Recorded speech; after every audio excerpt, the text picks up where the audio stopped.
Cinema സംഘടനാ ഭാരവാഹികളുമായി സാംസ്കാരിക മന്ത്രി PC വിഷ്ണുനാഥ് ചർച്ച നടത്തുകയാണ്. WCC പ്രതിനിധി ജോളി ചിറയത്തും ഈ യോഗത്തിൽ പങ്കെടുക്കുന്നുണ്ട്.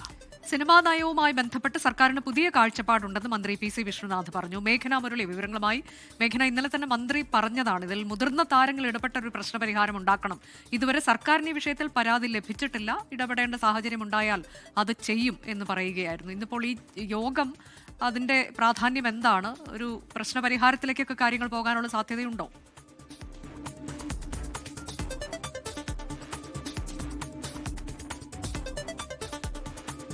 അതിൽ പ്രധാനമായും അമ്മയിലെ വിഷയങ്ങൾ, അതുപോലെ തന്നെ ബജറ്റ്, UDF സർക്കാരിന്റെ ആദ്യ ബജറ്റ് വരുന്നു. അതുകൊണ്ട് തന്നെ സിനിമാ സംഘടനാ പ്രവർത്തകരുടെയും ഭാരവാഹികളുടെയും അഭിപ്രായം തേടുക എന്നുള്ളതാണ് സാംസ്കാരിക വകുപ്പും മന്ത്രിയും ഈ ഒരു യോഗം കൊണ്ട് ഉദ്ദേശിക്കുന്നത്. അതിൽ എല്ലാ തരത്തിലും അഭിനേതാക്കൾ, നിർമ്മാതാക്കൾ, അതുപോലെ തന്നെ വിതരണക്കാരും, തിയേറ്റർ ഉടമകൾ, സാങ്കേതിക പ്രവർത്തകർ എന്നിവരുടെയൊക്കെ പ്രതിനിധികൾ, സംഘടനകളുടെ പ്രതിനിധികൾ ഈ യോഗത്തിലേക്ക് എത്തിയിട്ടുണ്ട്. തിരുവനന്തപുരം മസ്കറ്റ് ഹോട്ടലിൽ വെച്ചാണ് ഈ യോഗം നടക്കുന്നത്. അതിൽ പ്രധാനപ്പെട്ട കാര്യം ഈ കഴിഞ്ഞ കാലങ്ങളിൽ ചർച്ചയായിട്ടുള്ള അമ്മയിലെ വിഷയങ്ങളും അതുപോലെ തന്നെ മറ്റു വിഷയങ്ങൾ, അതിൽ ഈ ഇരട്ട നികുതി അടക്കമുള്ള പ്രശ്നങ്ങൾ, അതുപോലെ തന്നെ സിനിമാ നയവുമായി ബന്ധപ്പെട്ട എതിർപ്പുകൾ, അതുപോലെ നേരത്തെ തന്നെ ഫിലിം ചേംബേഴ്സ് അസോസിയേഷനൊക്കെ ഒരു സമരവുമായൊക്കെ വന്നിരുന്നു. അവർ ഈ ഇരട്ട നികുതി ഒഴിവാക്കണം, അതുപോലെ തന്നെ ഒരു നയം അവർക്ക് വേണ്ടി പ്രഖ്യാപിക്കണമെന്നടക്കമുള്ള കാര്യങ്ങൾ ഈ സമരവുമായി ബന്ധപ്പെട്ട് പറഞ്ഞിരുന്നു. ഇല്ലെങ്കിൽ അനിശ്ചിതകാല സമരം എന്ന് പറഞ്ഞതാണ്. അത്തരത്തിൽ എല്ലാ വിഷയങ്ങളും ചർച്ചയാകുമെന്നുള്ളതാണ് ഇപ്പോൾ മന്ത്രി പറയുന്നത്. അതിൽ സിനിമാ നയവുമായി ബന്ധപ്പെട്ട് കഴിഞ്ഞ സർക്കാരിന്റെ കാലത്ത് 3 ദിവസം കോൺക്ലേവ് നടത്തുകയും ഒരു സിനിമാ നയം രൂപീകരിക്കുകയും ചെയ്തിട്ടുണ്ട്. പക്ഷേ അതിലും അവർക്ക് കൃത്യമായ പ്രശ്നങ്ങൾ അടയാളപ്പെടുത്തിയിട്ടില്ല എന്ന കാര്യം ഒരു ഭാഗം പറഞ്ഞിട്ടുണ്ടായിരുന്നു. ആ കാര്യങ്ങളടക്കം ചർച്ചയാകും എന്നുള്ളതാണ് മനസ്സിലാക്കാൻ കഴിയുന്നത്. അതുപോലെ തന്നെ ഹേമ കമ്മിറ്റി റിപ്പോർട്ടുമായി ബന്ധപ്പെട്ട് അതിൽ വന്നിട്ടുള്ള ശുപാർശകൾ, അതെന്തൊക്കെ UDF സർക്കാരിന് നടത്താൻ കഴിയും, പുതിയ സർക്കാരിന് നടത്താൻ കഴിയുമെന്ന അടക്കമുള്ള കാര്യങ്ങളും ഈ യോഗത്തിൽ ചർച്ചയാകുന്നുണ്ട്.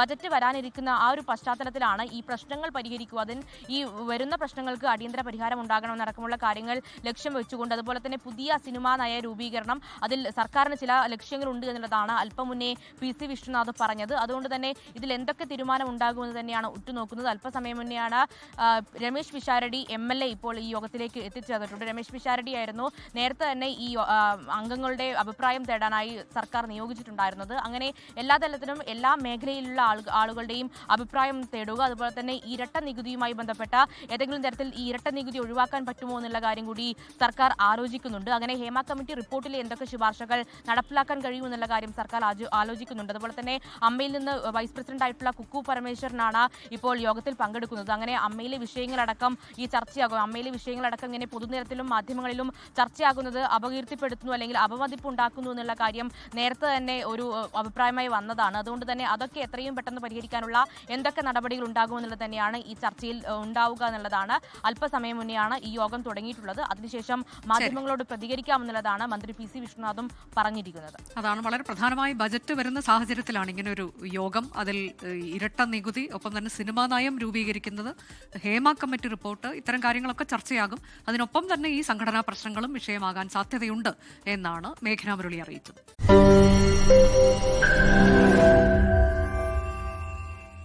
ലോകത്തെവിടെയായാലും ഏത് സമയത്തും 24 വാർത്തകളും ഓഗ്മെന്റഡ് റിയാലിറ്റി പാക്കേജുകളും എക്സ്പ്ലെയിനറുകളും വിശദമായി കാണാൻ ഞങ്ങളുടെ YouTube ചാനൽ നിങ്ങൾക്ക് സബ്സ്ക്രൈബ് ചെയ്യാം.